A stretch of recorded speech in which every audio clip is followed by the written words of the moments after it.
What are we eating? Stuffed onion shells, stuffed finely, stuffed peppers, lamb ribs, slowly cooked in one pot. And this is how we do it at the dinner table back home, so it feels like you're in my home.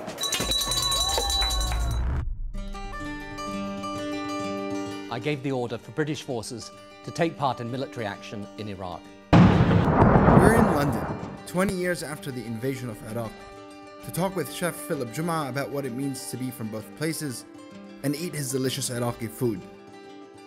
I am Salem, and this is Food for Thought in Borough Market. Incredibly, yeah. I mean, look at this. Look at around us. It's incredible, man. I pinch myself often, like, that I'm here. I sometimes can't believe it because, come on, man, Iraqi cuisine in Borough Market, like, yeah, that's amazing. It's mad. It's mad. I just got chills you saying that. Dude, the most heartwarming thing was like having people from all over the world coming to try Iraqi food. Amazing. Like, we're just like from all corners of the planet, and for us to facilitate that and be the vehicle for like them to bite into a kubba. They don't speak English, they'll go off, whatever, and they'll come back and just, they'll make a gesture of like, it was amazing, phenomenal, you know? Yeah. And then how I was seeing that was like, they're gonna go back to their families, to their small town, wherever they're from, in Argentina, Philippines, wherever, and say like they tried Iraqi cuisine, you know? So the halib is our signature. This one, halib. Oh man, this is the crunchy rice shell, and it's just incredible. Potato chap. Okay. Potato with meat inside. This one's the mushroom. So it's wild mushroom, truffle oil, garlic and parsley. And this one, the spinach fataya. Sounds delish. So they're all going to be crazy hot. Get a box for a mixed grill, please. I always burn myself eating because I can't wait. Top of that, another one, Food is too delicious. Wait. Oh. Brother. Back bit, just because it's the queue area, sorry. Hey. Am I burning my mouth? I am. Is it worth it? 100%. Lamb, yeah. The spinach. I go with an eye, is that right? Crispy, but soft and tender on the inside. This tastes like home a little bit. Fataya, right? Incredible. So we put a little bit of za'atar in. That's what it is. And it is Palestinian za'atar.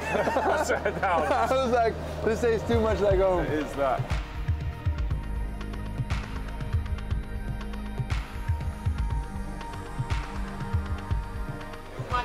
That's life-changing. Coming up. Like the simplicity of like just the lamb, the fat and salt over charcoal. It's just, that's pretty magical, man. Classic. Yeah. Oh no, mate. Knafe in London. Look at that. Oh.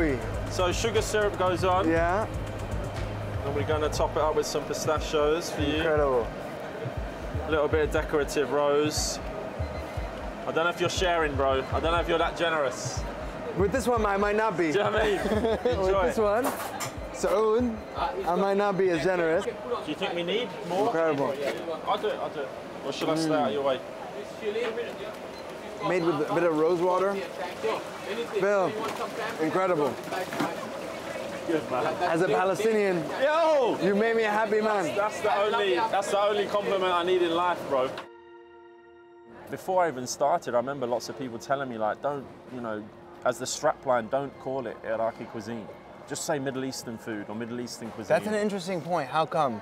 I was just like safe. Safe. You know, safe. Yeah. Iraq has its own connotations when you mention that word. And I was just like, nah, like I wanna, this is loud and proud. And the cuisine and the flavor was so unique to Middle East, you know what I mean? I didn't want to go down the route that everyone kind of knew. I wanted to like separate and differentiate myself because the cuisine and the identity deserved that. 100%. So, I was with a Palestinian chef in New York talking about Palestinian food there and how it's being appropriated. And you know, in the late 90s, they were a Middle Eastern restaurant. And then they became an Arab restaurant, and now they're a Palestinian restaurant. Bang. Because they're also, it's like, we're not going to negotiate our identity to be accepted, but also we want to figure out how to present the food that is in a way that's inviting 100. and not alienating. It's hard being in the diaspora as a, you know, as an Arab, as whatever diaspora you come from, trying to connect to the identity of 100% where you come from. Like English-Irish mother, born and bred Londoner, you know, grew up not speaking Arabic. My Iraqi-ness wasn't as present. I never saw myself as Iraqi growing up. I think I shied away from it. And I didn't have a real understanding of my roots, because every time I would approach and talk to my dad about his upbringing and his past and obviously everything that's gone on, he wouldn't really have time for me. You know what I mean? It'd be too traumatic for him. Couldn't get anything out. I couldn't get any info. Yeah. And then I was like, all right, cool. So then back to square one. That tends to happen a lot actually with the older generation who left their homelands to go elsewhere. A lot of their memories of back home are very trauma-inducing and triggering. 100%. And a lot of them don't talk about it, they keep it in. Which is interesting to see in an Iraqi context, because I've experienced it a lot in a Palestinian context.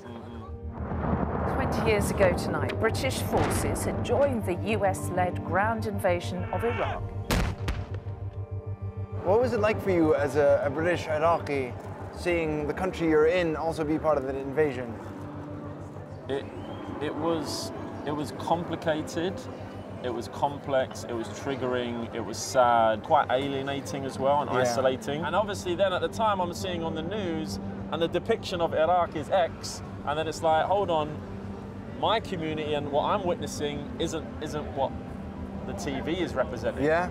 It was a big impetus to why Juma is here, because it was like, well, no, like if my pals and people around me think Iraq is that, no way. Yeah. I need to do something about that. And obviously food was an incredible, it always is across all countries and cultures, a great vehicle to show a different side. So food was like the identity vehicle of like, almost like you're Iraqi. It's Dolma Sundays! We're layering up the dolma pot. First layer is lamb, so we've poached it in lots of garlic and cardamom. So we're gonna go vine leaves first. We've kind of done like one layer of the waraq. Yeah. The vine leaves are in, and then we're gonna go in next with the onion shells, which is my favorite part. I'm assuming you've tried Iraqi dolma before, right? Not with the onions. This is the first. This is the first. This is the debut. This is the debut. In a really nice tamarind, pomegranate, lemon, garlic stock. That sounds delicious. That's it. All slowly cooks in that. Right, so we're off now. Cool. And we just hope for the best. And has the dolma pot cooked? You got Jane?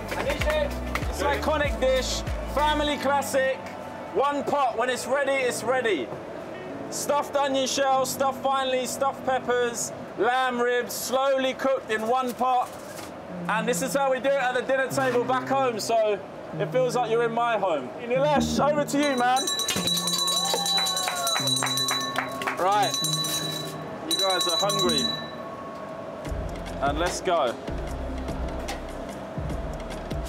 Wait.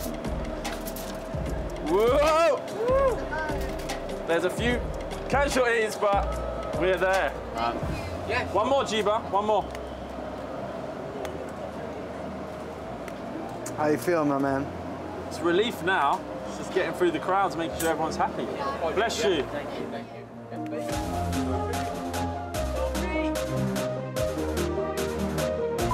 Free Palestine. Free Let's get Palestine. that. Let's get that. That's when it gets like really fucking like, complicated. Yeah, we really, can curse it. Okay, yeah, really fucked up. I'm filming you lot, filming me. Yeah, mixed wheel. Yeah. And you get to try the grub, innit? Yeah, let's go. More importantly, Excited. come on now. Yeah.